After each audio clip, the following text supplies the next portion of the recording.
À qui font-elles le plus de bien ces élections? À l'UMP? À l'UDI? D'abord, elles font pas de bien ni à la France ni aux Français, puisque c'est quand même une défaite cinglante pour la gauche qui s'est totalement effondrée, mais c'est aussi un échec personnel et politique de Manuel Valls, qui ne reconnaît pas sa défaite et qui ne reconnaît pas sa responsabilité. Aujourd'hui, les Français ne veulent plus de sa politique et ne veulent même plus de ce gouvernement, quand on voit effectivement le résultat de ces scrutins. Mais ce qui est encore plus choquant, c'est que Manuel Valls n'en tire aucune conséquence, puisqu'il dit oui, j'ai compris, les Français en ont marre des impôts, en ont marre des problèmes d'éducation, des problèmes d'insécurité, en ont marre, enfin, c'est quand même encore lui qui est le Premier ministre de la France.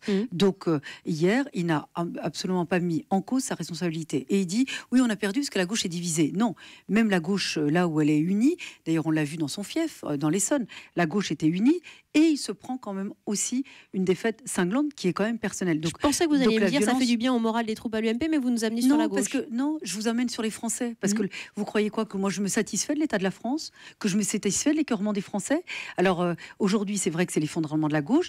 La droite, le premier tour des élections départementales a été une dynamique, vraiment le premier pas d'une dynamique en marche pour une alternance politique. Mais aujourd'hui, tout est à faire. Tout est à faire. Il faut qu'on conforte cette dynamique, il faut qu'on effectivement rétablisse la confiance avec les Français, il faut qu'on leur propose un projet crédible et audible, parce que faut pas oublier aussi, parce qu'on le minimise, et je ne le minimise pas, en étant sur le terrain, en discutant, parce que justement, quand vous êtes responsable politique, il faut jamais vous couper ni des Français, ni des réalités des Français.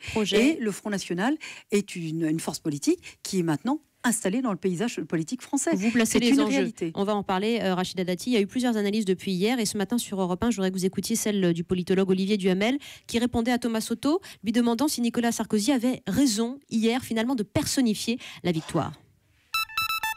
Il a raison de la personnifier, mais peut-être pas n'importe qui à la tête de l'UMP, peut-être pas un âne absolu, mais la plupart des présidents de l'UMP autres que Nicolas Sarkozy, le résultat aurait été le même. Donc c'est une victoire relative, ou si vous préférez, c'est une victoire absolue mais collective.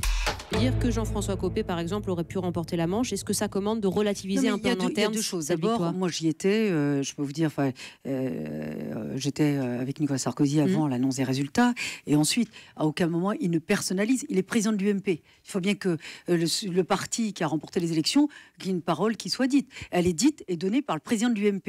Et il reconnaît lui-même. Il ne dit pas, moi, personnellement, j'ai gagné. Il dit, c'est la victoire de la droite et du centre dans cette élection. Donc, il faut lui reconnaître aussi cette victoire en sa qualité de président de l'UMP. Vous dites, oui, quelqu'un d'autre, Olivier Duhamel, est un petit peu subjectif ou partiel. Mais le sujet, il n'est pas de dire, c'est dans quelles conditions on gagne.